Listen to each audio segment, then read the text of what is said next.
News 28 मराठीमध्ये आपले स्वागत आहे। आजच्या मोठ्या बातम्यांबद्दल बोलूया। पालघरमध्ये सुराज्य निर्माण संघटनेचं जालक्रांती आंदोलन उपोषणही पार पडले। पालघर जिल्ह्यातील कलेक्टर कार्यालयासमोर आज सुराज्य निर्माण प्रतिष्ठान संचालित सुराज्य निर्माण संघटना यांनी जनहितार्थ महाराष्ट्र नवनिर्माण सेनेसोबत जलक्रांती आंदोलनाला जाहीर पाठिंबा दर्शवला।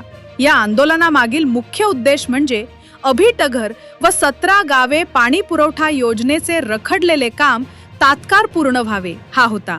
दीर्घकाळ प्रलंबित असलेल्या या योजनेमुळे हजारो नागरिकांना पाण्याच्या तीव्र समस्येला सामोरे जावे लागत आहे।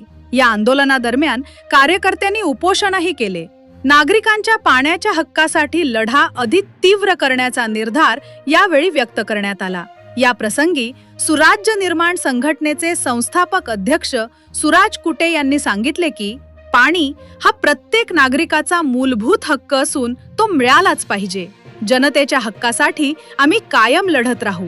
या आंदोलनात संघटनेचे खजिनदार व वाडा तालुका विद्यार्थी सेना उपाध्यक्ष भूपेश सावंत, मनविसे पालघर जिल्हा संघटक दीपक शर्मा साहेब, मनसे पालघर जिल्हा सचिव सतीश जाधव साहेब तसेच महाराष्ट्र नवनिर्माण सेनेचे पालघर जिल्हा अध्यक्ष समीर मोरे, महिला सेना प्रीती मोरे, मनसे पालघर ग्रामीण जिल्हाध्यक्ष भावेश चुरी, मनविसे जिल्हाध्यक्ष धीरज गावड यांच्यासह मनसे पदाधिकारी, महाराष्ट्र सैनिक व इतर पक्षांच्या अनेक नेत्यांचा आणि जनतेचा उत्स्फूर्त सहभाग होता। सदर आंदोलनामुळे प्रशासनावर दबाव वाढण्याची शक्यता असून रखडलेली पाणी पुरवठा योजना लवकरात लवकर मार्गी लागेल अशी अपेक्षा व्यक्त करण्यात येत आहे। वार्ताहर आय न्यूज 28 मराठीसाठी किरण दुपारे, पालघर जिल्हा ज्युनियर रिपोर्टरची रिपोर्ट। सुराज्य निर्माण प्रतिष्ठान संचालित सुराज्य निर्माण संघटना मी संस्थापक अध्यक्ष आहे। आज पालघर येथे येण्याचं कारण हे एक योजना मंजूर झाली, पण इथे आजपर्यंत गावांमध्ये पाण्याच्या टाक्या झालेल्या आहे, पण इथे पाणी आलेलं नाही।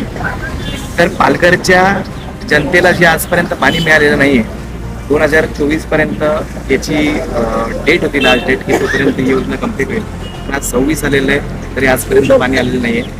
तर इथल्या जनतेच्या जनहितार्थ सुराज्य निर्माण प्रतिष्ठान संचालित सुराज्य निर्माण संघटनेने महाराष्ट्र नवनिर्माण सेनेला इथे जाहीर पाठिंबा दिलेला आहे। हा पाठिंबा पाण्यासाठी आहे, मानवाच्या मूलभूत हक्कासाठी आहे। पाणी हे मूलभूत गरज आहे प्रत्येकाची आणि ती पूर्तता झाली पाहिजे। पण शासनाकडून कुठेतरी या गोष्टीकडे दुर्लक्ष होते, कुठेतरी ज्या कॉन्ट्रॅक्टरांना हे काम मिळालेलं आहे त्यांच्याकडून ते पूर्ण होत नाहीये।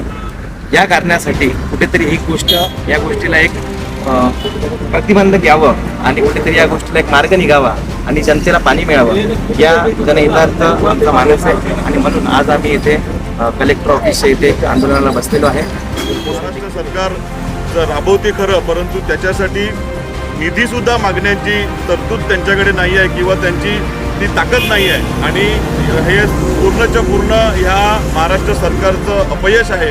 आणि ह्या अपयशाला वाचा फोडण्यासाठी आम्ही आज ह्या उपोषणाचा मार्ग जरी स्वीकारलेला असला तरी पण हे उपोषण कधीही उग्र आंदोलनामध्ये बदलू शकते आणि ह्याची दखल संबंधित अधिकाऱ्यांनी घ्यावी।